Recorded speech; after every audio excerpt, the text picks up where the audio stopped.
I'm Sydney Muehlhausen, a senior at NAU, Seton Catholic Prep class of 2021. And I'm Steve Hart, the Social Studies Department Chair at Seton Catholic, class of 2001, and welcome to Sentinel Sitdown.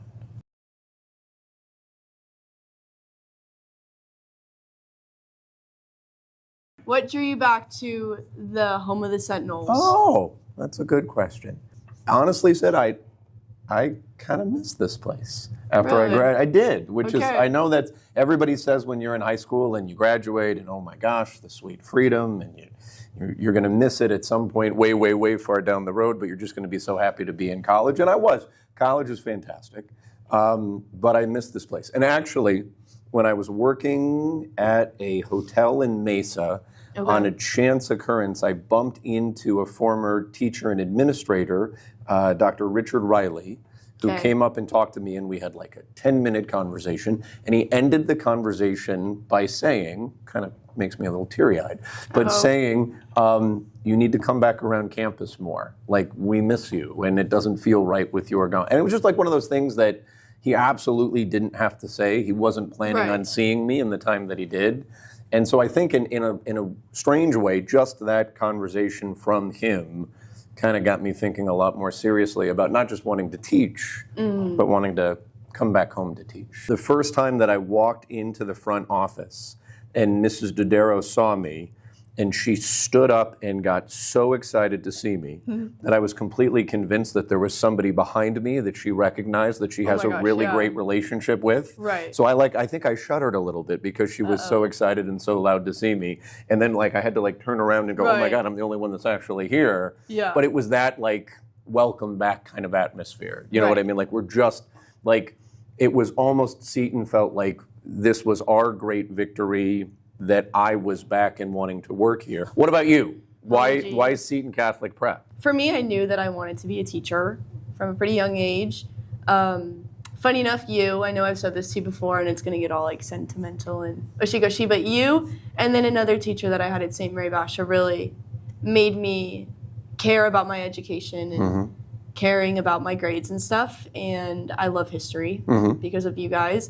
So I knew that I wanted to be in a place where I could support people and kids at my age that felt the same way that I did about my own learning and kind of take a sense of agency back within their own learning.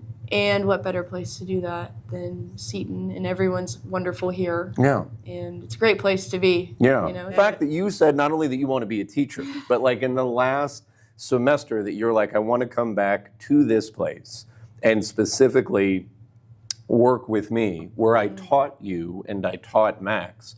I mean, there's few things in the grand scheme of being a teacher, I think, that make you more proud than having something like that go out there and happen. I mean, as far as be of, oh my gosh, are we making an impact, and we're actually steering kids in the right direction, and then kids become adults, become colleagues, right? I mean, I don't know.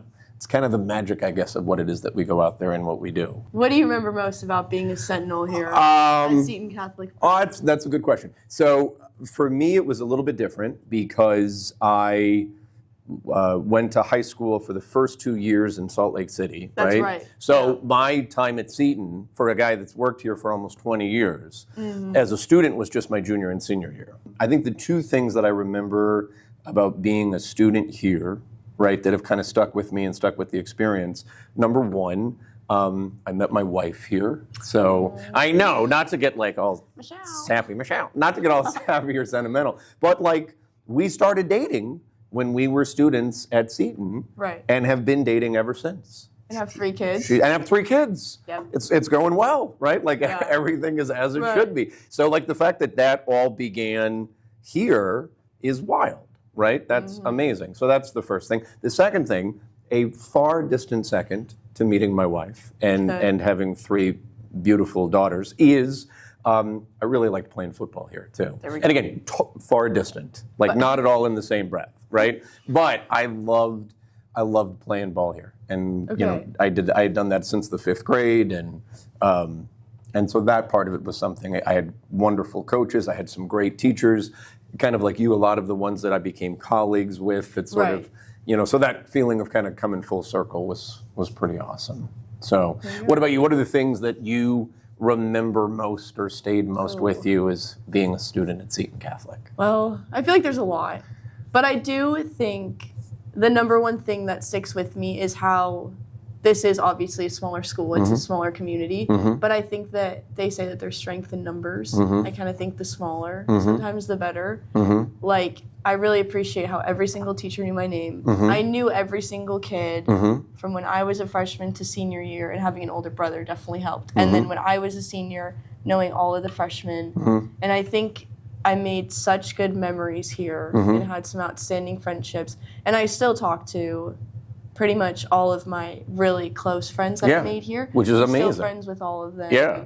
I think that is the most important thing that I took away from Seton Catholic Prep. Obviously, the education was outstanding. Right. All of that stuff. But just how great of a friendship you can make with someone, especially when you have the same common core beliefs when it comes to religion, morality, and all of that stuff. And that translates into such an awesome friendship.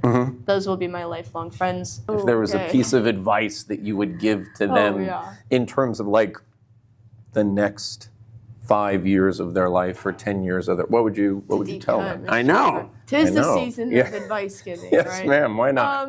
I would say, and I wish someone told me this my first couple of years of college. Yeah. But people are really good at acting like they have it all together. Yes. And no one has anything together in college. Like, I remember I would frequently call my mom and dad just feeling like I'm so lost. Yeah. Which is so, like, everyone's like, oh, I'm so lost in this world. But it's true. Like, you hit all these milestones in college and you think that you're not doing things right, or you think that you have to have all the answers in the world. Right. But I think if I could tell my younger self to just be present in each moment, in each day of college, and just be present with the friends that I'm making, and be present with the experiences that I'm experiencing. Like, at NAU, that's such a different environment than here. You experience everything new for the first time. Like, my first snow day, I think I studied for a test instead of snowboarding on campus like I should have been. Like, all my friends were making hot dogs and tailgating, and I was freaking out that I didn't have my life together. So I think if I could tell myself that it's okay, and if I could tell all the current Sentinels going on to NAU or ASU or wherever they may go, that you're doing the right thing, I think, if you don't think you have it all together. I think you hit the nail on the head. I think it's to be comfortable with the process and with sometimes what feels like the struggle, right? Because I think for a lot of people, I think you get out of Seton and you know, the beauty of Seton is how comfortable it is and how great it is to see, you know, not only close friends, but just familiar faces. Right? Teachers that you know, classmates that maybe you're never going to hang out with, like, socially, but it's just nice to be able to see them and recognize them and kind of know who they are.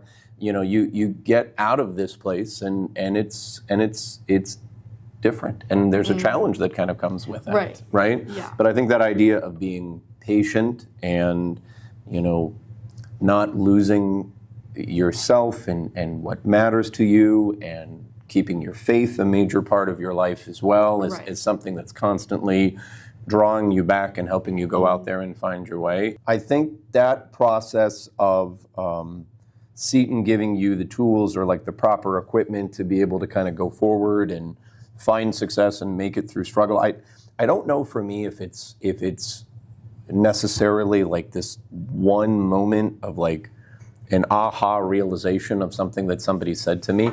I think it's got more to do with the people that were around me in a place like this. Yeah. Do you know what I mean? And the relationships that you have after you get out of Seton for a couple of years, you tend to go out there and think back to these experiences that you had with teachers and with coaches, and a lot of, like, for me, a lot of the advice that they gave me in the moment that I didn't necessarily think was like life advice, you can then draw on that and go, oh my gosh, I thought this was something about football, but it's actually something about so much bigger than that. I think all around Seton does a good job of surrounding you with great people that actually care about you.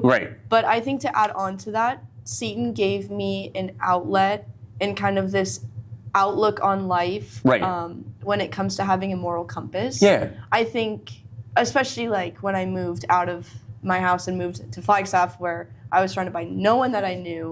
My family was 3 hours away. I think just the moral compass that I learned and was able to develop here at Seton helped me a lot decide who I want to be in the grand scheme of things.